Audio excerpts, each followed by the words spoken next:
Hello friends, welcome back to our channel. இன்னைக்கு நம்ம சேனல்ல banana bread இல்லாட்டி banana cake எப்படி பண்றதுன்னு நம்ம பார்க்க போறோம். இது வந்துட்டு சாயங்காலம் டீ காஃபி கூட சாப்பிட்டா இது வந்து சூப்பரா இருக்கும். வாங்க நம்ம இன்னைக்கு இத எப்படி பண்றதுன்னு பார்க்கலாம். இந்த கேக்கோட மெயின் இன்கிரிடியன்ட்டே பாத்தீங்கன்னா banana தான். நீங்க banana எந்த அளவுக்கு பழுத்ததா எடுக்கறீங்களோ அந்த அளவுக்கு வந்து டேஸ்ட் நல்லா இருக்கும். சோ நல்ல பழுத்ததா 2 வாழைப்பழம் எடுத்துக்கோங்க. இத வந்து நான் கட் பண்ணி இந்த ஒரு பவுல்ல ட்ரான்ஸ்ஃபர் பண்ணிருக்கேன். இத வந்து நீங்க கை வச்சோ ஸ்பூன் வச்சோ உங்களால எவ்வளவு ஸ்மாஷ் பண்ண முடியுமோ அந்த அளவுக்கு நீங்க ஸ்மாஷ் பண்ணிக்கோங்க. பாருங்க இந்த அளவுக்கு நான் ஃபுல்லா ஸ்மாஷ் பண்ணி எடுத்து வச்சிருக்கேன். இப்போ இது கூட நம்ம தேவையான இன்கிரிடியன்ட்ஸ் எல்லாம் ஆட் பண்ணிடலாம். நான் சொல்ற மெஷர்மெண்ட்டை கரெக்ட்டா ஃபாலோ பண்ணுங்க. அப்பதான் கேக் வந்து கரெக்ட்டான கன்சிஸ்டன்சில வரும். இன்னைக்கு வந்து நான் 1.25 கப் மைதா மாவு எடுத்திருக்கேன். ஃபர்ஸ்ட் நான் 1 கப் ஆட் பண்ணேன். நெக்ஸ்ட் 3/4 கப் ஆட் பண்ணி ரெண்டுத்தையும் நம்ம சலிச்சுக்கலாம். அடுத்தது 1.5 கப் பவுடர்ட் சுகர். நான் வந்து சுகரை வந்து மிக்ஸில போட்டு நல்லா பொடிச்சு வச்சிருக்கேன். 1.25 கப் மைதா மாவுக்கு நம்ம 1.5 கப் சுகர் எடுத்திருக்கோம். இதையும் நம்ம நல்லா சலிச்சுக்கலாம்.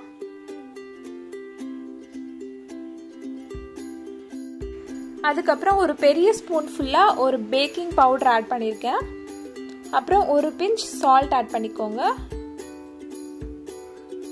இது கூட ஒரு 1/4 டீஸ்பூன் போல பேக்கிங் சோடா ஆட் பண்ணிருக்கோம். கடைசியா ஒரு 2-3 பிஞ்ச் அளவுக்கு நான் வந்து பட்டை பொடி ஆட் பண்றேன். அதாவது சின்னமன் பவுடர். இது ரொம்ப கம்மியாவே ஆட் பண்ணுங்க. நிறைய ஆட் பண்ணீங்கன்னா அந்த ஃப்ளேவர் வந்து ஓவரா ஆயிடும் கேக்ல, நல்லா இருக்காது. ஸோ கம்மியா ஆட் பண்ணுங்க. இது எல்லாத்தையும் நம்ம சலிச்சுக்கலாம். இது எல்லாத்தையும் நம்ம சலிச்சாச்சு. இப்போ இதுல வந்து நான் 3/4 கப் எண்ணெய் ஆட் பண்றேன். ரீஃபைண்ட் ஆயில் யூஸ் பண்ணிக்கோங்க. நான் இன்னைக்கு கோல்ட் வினர் எடுத்திருக்கேன். நீங்க இந்த அளவு எல்லாமே ஒரே கப்ல அளவு எடுத்துக்கோங்க. அப்பதான் கரெக்டா இருக்கும். கடைசியா நம்ம இந்த மாவோட ஒரு முட்டை ஆட் பண்ணிக்கிறோம். இப்போ நம்ம இந்த எல்லா ஃபுல் இன்கிரிடியன்ட் எல்லாமே ஆட் பண்ணியாச்சு. இப்போ இது எல்லாத்தையும் நம்ம நல்லா கலந்து விட்டுக்கலாம். இப்போ பாருங்க நான் ஃபுல்லாத்தையும் நல்லா மிக்ஸ் பண்ணிட்டேன். இந்த கன்சிஸ்டன்சில இருக்கு.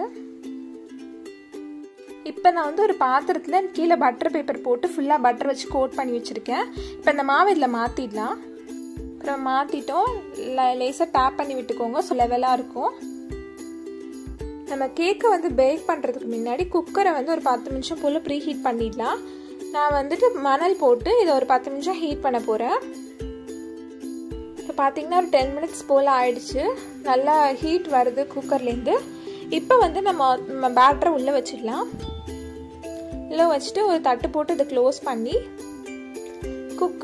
குக்கரையும் வந்துட்டு நம்ம குக்கரில் இருக்க வாஷரை வந்து ரிமூவ் பண்ணிவிட்டு இதை ஒரு மிதமான சூட்டில் ஒரு 30 மினிட்ஸ் வந்து வேக வைக்க போகிறோம்.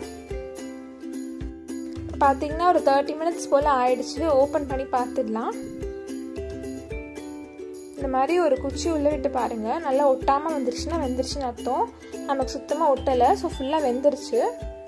இப்போ இது நம்ம வெளில எடுத்து வச்சுட்டு நல்லா கூல் ஆனதுக்கப்புறம் ஒரு பிளேட்டில் மாற்றிடலாம். இப்போ பார்த்தீங்கன்னா இந்த கேக் வந்து நல்லா ஆறிடுச்சு. இப்போ வந்து இது ஒரு பிளேட்டில் மாற்றிடலாம். நம்ம பாருங்க நல்லா ஒட்டாமல் வந்திருக்கு. அவ்வளோதான். நம்ம கேக்கு பாருங்க எவ்வளோ அழகாக வந்திருக்குன்னு நம்ம கட் பண்ணி பார்த்துடலாம். நல்லா சாஃப்டா வந்திருக்கு. கட் பண்ணும்போதே நல்லா ஸ்மூத்தா இருக்கு. பாருங்க நல்லா சாஃப்டா இருக்கு நம்ம கேக்கு. அவ்வளவுதான், நம்ம பனானா கேக் ரெடி. கண்டிப்பா இந்த ரெசிபி உங்க வீட்டில் ட்ரை பண்ணி பார்த்து எப்படி இருந்துச்சுன்னு மறக்காம கமெண்ட்ல சொல்லுங்க. இந்த வீடியோ உங்களுக்கு பிடிச்சிருந்துச்சுன்னா ஃப்ரெண்ட்ஸ் அண்ட் ஃபேமிலி கூட ஷேர் பண்ணுங்க. இன்னொரு நல்ல ரெசிபியோட உங்களை சந்திக்கிறேன். தேங்க்யூ. பாய்.